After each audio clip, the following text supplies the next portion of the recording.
वो है कि भैया आपने बोला था कि कोई दिक्कत नहीं है, सब अच्छा है, अच्छे दिन का ये सौगात है। सिलेंडर सरेंडर हो गया और सिलेंडर का जो निर्यात है बवंडर हो गया।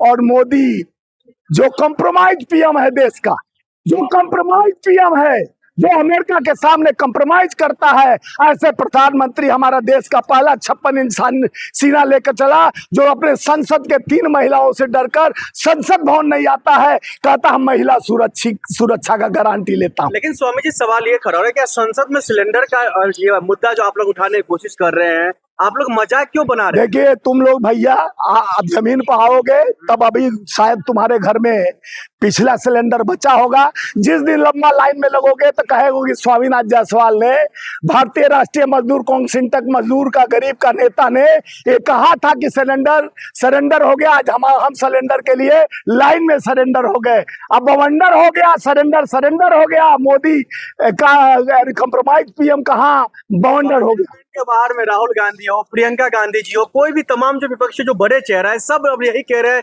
नरेंद्र सिलेंडर हो गए हैं। अरे compromise PM compromise, PM compromise, Narendra surrender, Narendra surrender. Cylinder का जिक्र क्यों कर रहे हैं? क्योंकि खाना बनता है, कह रहे जो लड़ाई। अरे हाँ, उस महान वैज्ञानिक से पूछना चाहते हैं, आकर पार्लियामेंट में बताए, जो गैस से नाली से गैस निकालते थे, अब 140 करोड़ जनता को उस नाली की जरूरत है, जहां से वो चाय वाला नाली में गैस लगाकर जो इंजीनियरिंग बता रहे थे, उसको गैस को किस तरह से या आप विपदा से निकाले थे, उस विपदा को बाहर लाने के लिए वो टेक्निकल जो सिलेंडर प्रधानमंत्री हैं, कंप्रोमाइज प्रधानमंत्री हैं, आके बताएं 140 करोड़ जनता को कि जिस तरह से पाइप में जा रहा था, रास्ते में एक गैस का नाली था बह रहा था, उस नाली में पाइप लगाया और एक ठेले वाले ने गैस चलाकर चाय बना। तो कुछ हो जाएंगे क्या? अच्छा भूखा रह लेंगे, ये देशभक्ति नहीं है।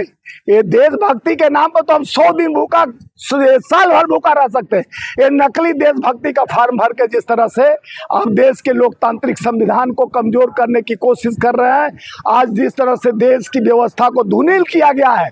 देश में कहते थे सबका साथ, सबका विकास, सबका प्रयास, ये सबको लोटियां दुबा दिए, सबको गरीबी रेखा के नीचे ला दिए। अब लकड़ी खोजना पड़ेगा, जंगल भी काट दिए। आपको मालूम होना चाहिए कि जंगल भी देश का पूरा काट दिया गया अडानी की वजह से। अब तो जंगल भी नहीं, लकड़ी नहीं, तो करो देशभक्ति, करो देशभक्ति, नकली देशभक्ति। न लकड़ी मिलेगा न गैस मिलेगा। जहां सरेंडर का चरण पड़ा वहां समाप्त हो गया। अब देश की लोकतांत्रिक व्यवस्था को कमजोर करने का जो विदेश नीति हमारा खत्म हो गया। आज देश में कोई ऐसा व्यवस्था नहीं है जिससे हम गरीब का पेट भर सके। इसी वजह से इस सरेंडर को हम लोग जिस तरह से मजदूरों का पेट पर मारने के लिए 4 कोट कानून लाया गया, ट्रेड डील हुआ, जिस तरह से कपास और सोयाबीन का खेती करने वाले किसान बेदखल हो गए। आज गरीबी होते जा रहा है। एक अमीर के लिए अपना सरकार और सत्ता सौंप कर जिस तरह से कंगाली के तौर पर आप दूसरे को पेट्रोल देते थे सस्ता, बांग्लादेश सबको, और आज आपके पास पेट्रोल डीजल के लिए लत लगने वाला है। रसोई भी बंद हो गया। अब कोई रसोई नहीं खुलेगा। यहाँ पर आप जाइए रेस्टोरेंट में, 114 पूरे कनॉट प्लेस से लेके पूरे दिल्ली में घूम लीजिए। आधा लोग हम लोग के ऑफिस में भी खाना बनाना बंद कर दिया, क्योंकि सिलेंडर सरेंडर हो गया। सिलेंडर ही सरेंडर हो गया और मोदी तो सरेंडर हो गई है, तो बड़ी बहुत बड़ी बात है। राम रसोई, राम का काज में भी बाधा पड़ गया इस सरकार की वजह से। जो राम के नाम से वही है राम रुचि राखा, और राम का नाम भी खत्म कर दिए लोग, राम का रसोईया भी बदनाम कर दिए। अब राम ही लगाएंगे बेड़ा पार, वनवासी मनवा क्या भी करे। अब राम भी धोखे में है और 140 करोड़ जनता भी इस सरकार से धोखे में है, क्योंकि मोदी जी सरेंडर हो गए।